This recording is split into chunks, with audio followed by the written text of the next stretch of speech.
So we go back to the start now for a heat of the Temple Challenge Cup. That's for University 8s. On the top of your screen is Brookes University Sea Crew. That's right, you Red Sea. They have many crews here. Closest to us are the Cornell University from New York State. It's a crew of lightweights. University crew, and they are on the right of your picture, off the start. Yeah, this is going to be a tough one for the lightweights in this headwind today.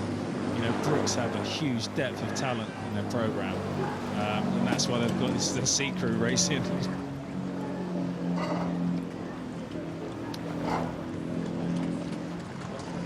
So it's a close race off. The lightweights from Cornell on the right of your picture.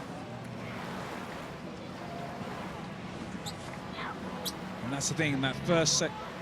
So we watch the crews off the start, and it's Cornell lightweights who are leading the Oxford Brookes Sea Crew. And, well, that is a fantastic result for men that are lightweights, Mark. Yeah, I love seeing this. I love seeing lightweights taking down heavyweights. But it is a B crew, a C crew, but it's going to be interesting to see how the second part of the race comes into play, especially into this wind, whether the heavyweights can really use their strength and power and really lean into it and draw the lightweights back.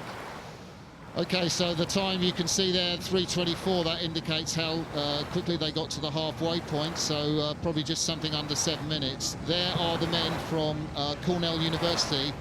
They raced as lightweights in the IRA, the Interstate Rowing Association for College Crews in America. Didn't win that race, but they performed very well in the final. And you know, Mark, they row on a lake in Lake Cayuga in upstate Ithaca, 54 miles long. I could just imagine the British coach loving his crews to train on that. Jürgen Grobler, yeah, boys, we go for 54 miles this morning. Keep going until I say turn around.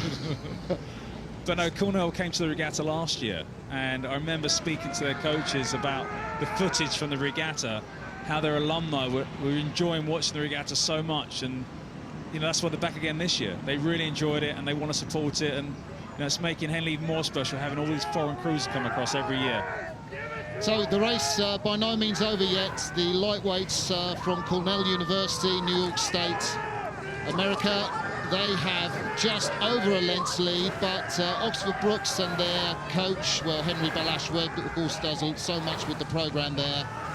Inspired by Richard Spratley, who's been the chief mover of getting Brookes rowing to the heady status of one of the country's top performance-based clubs. And they will come back at the finish, no doubt. This is not a done deal yet. And the men from Cornell University on the left of your screen, even though they lead, will know that.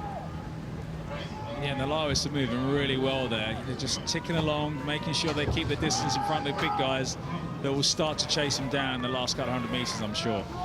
So as we look out the window of the commentary box, we can see the two crews coming towards us. You've got a closer picture on screen there, but it does look like Cornell are leading, and Brookes will be trying to sprint on the right of your picture and try and reel in Cornell, but there's only probably about 20 strokes left, and I don't think there's enough water, Mark.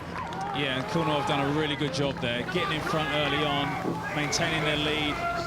And it's actually a clever thing that Cox has just moved across, chucking some dirty water, dirty puddles down on Brookes, which I'm sure their bow side won't like. No, they won't, and of course the umpires won't like, because each crew should stay on their station, but it's one of the things that sometimes happens in the sport of rowing. Cornell University B crew, great result for the American lightweights. Crossed the line first. Brookes did come back at the finish. It'll just be, well, one length, I think, maybe just under one length. And the stroke man of the Brookes crew, you can see what it means to him. Pat Torns bashes his hand on the rigger in frustration. The result of that race, Cornell University B crew in the Temple Challenge Cup beat Oxford Brookes C.